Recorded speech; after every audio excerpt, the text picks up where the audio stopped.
விஜய் வெளியிட்ட அந்த காணொளியில் அவர் வருத்தத்தில் இருக்கேன்னு தான் சொன்னாரே தவிர, இவ்வளவு பேர் செத்து போனதுக்கு வருத்தம் தெரிவிக்கலை, இரங்கல் தெரிவிக்கலை, உங்களோடு நான் துணை நிற்கிறேன்னு சொல்லலை, கட்சி தோழர்களை உங்களுக்கு உதவி செய்யுங்கன்னு சொல்லலை.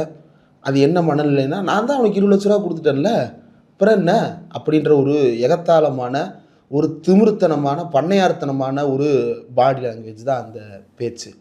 ரெண்டாவது, ரொம்ப சினிமாத்தனமாக, எனக்கு தெரிஞ்சு ஒரு சாவுக்கு இரங்கல் தெரிவிக்கிறதுக்கு இவ்வளோ ஒத்திகை பார்த்த ஒரே நடிகை இந்த ஆளாக தான் இருப்பாருன்னு நினைக்கிறேன். அவ்வளவு கேவலமாக அந்த வீடியோ பேசி வெளியிட்டிருக்கிறாரு. 2 நாளாக 3 நாள் ஆச்சு. இப்போ வரைக்கும் தலைமை கழகத்திலேருந்து ஒரு அந்த வீட்டில் செத்தவங்க வீட்டுக்கு போய் கேதம் கேட்குறதுக்கு போகலை. இந்த கேதம் கேட்குறதுக்கு போகிறது ஏன் முக்கியம் அப்படின்றதெல்லாம் தாண்டி, அடுத்த நிகழ்ச்சியை ரத்து பண்ணுறது அப்படின்றதில் அப்படி என்ன உனக்கு வலிக்குது, அது என்ன உனக்கு நோகுது? அப்போ உனக்கு அவ்வளோ வெறி பிடிச்சு போயிருக்கா? அந்த கூட்டத்தை பார்த்து பார்த்து பார்த்து பார்த்து ஆர்காசம் அடையிறியா? என்ன மாதிரியான ஒரு மனநிலை இது? லைட்டை போட்டு போட்டு ஆன் பண்ணுற, ஆஃப் பண்ணுற, திடீர்னு சட்டரை இறக்குற, திடீர்னு சட்டரை ஏற்றுற, எல்லாரையும் பின்னாடி கேன்னு ஓடி வர வைக்கிற, இவ்வளோ வெறி பிடிச்சு செயலை செய்ததற்கு பிறகு 42 பேர் செத்ததற்கு பிறகு அடுத்த கூட்டத்தை நடத்துகிறேன் அப்படின்றதுல உறுதியாக இருக்கிறேன். ஏற்கனவே ஆர்கனைஸ் பண்ண தெரியல அப்படின்றத நம்ம பல தடவை சொல்லியிருக்கிறோம். இவங்களுக்கு அனுபவம் இல்லைன்றதெல்லாம் தாண்டி அறிவு இல்லை அப்படின்றத பல தடவை சொல்லியிருக்கிறோம். அதை நிரூபிச்சிருக்கிறானுங்க. இந்த வீடியோவில் அவர் பேசுகிறத கேளுங்க. சிஎம் சார், உங்களுக்கு யாரையாவது பழி வாங்கணும்னா என்ன பழி வாங்குங்க? நீ பெரிய இவனா? என்ன பழி வாங்குனா? செத்துருக்கிறான் 40 பேர், அவங்களுக்கு இரங்கல் தெரிவிக்க வக்கில்ல, உன்னை பழி வாங்கணுமா? உன் கட்சியினுடைய பொதுச் செயலாளர் எங்கே இருக்கிறான்?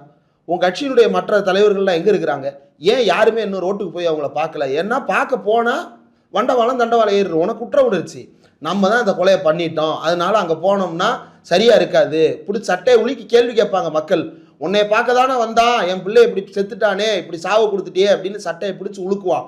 பதில் சொல்லணும், கன்சோல் பண்ணணும். அது இவங்களுக்கு தெரியாது. அது அரசியல் பண்ணுறவனுக்கு தான் தெரியும், மக்களோட இருக்கிறவனுக்கு தான் தெரியுமே தவிர, வீட்டுக்குள்ளே உட்காந்துட்டு ஏசி ரூமில் வீடியோ ரெக்கார்ட் பண்ணுறவனுக்கு அது தெரியாது. நல்லா மூஞ்சி எல்லாம் வீங்கி போய் 2 நாள் கண்ணை பார்த்தீங்களா நல்லா வெள்ளையாக 2 நாள் நல்லா தூங்கி எந்திரிச்சிருக்கிற, நல்ல கம்ப்ளீட் ரெஸ்ட் எடுத்துருக்குற. ரொம்ப மன அழுத்தத்தில் இருந்ததா சோசியல் மீடியாவில் நிறைய பேர் சொல்லிட்டு இருந்தாங்க. அதாவது இந்த விஜய் பொறுத்த வரையில் அவருடைய நடிப்பில் 2 ஸ்டைல் தான்.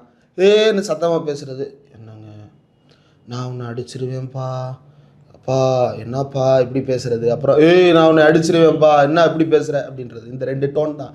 அந்த டோனில் ஒரு டோனை தூக்கி போட்டு இப்படி பேசிட்டு வீடியோவா அது அருவருப்பா இல்லையா, அசிங்கமாக இல்லையா இப்படி ஒரு வீடியோ ரெக்கார்ட் பண்ணி போடுறதுக்கு?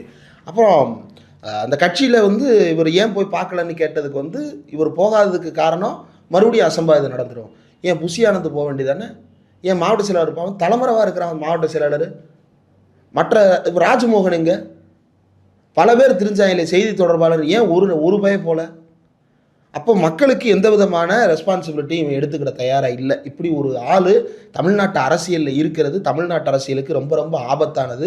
தமிழ்நாட்டு அரசியலிலிருந்து தூக்கி எறியப்பட வேண்டிய மிருகம் இந்த விஜய்.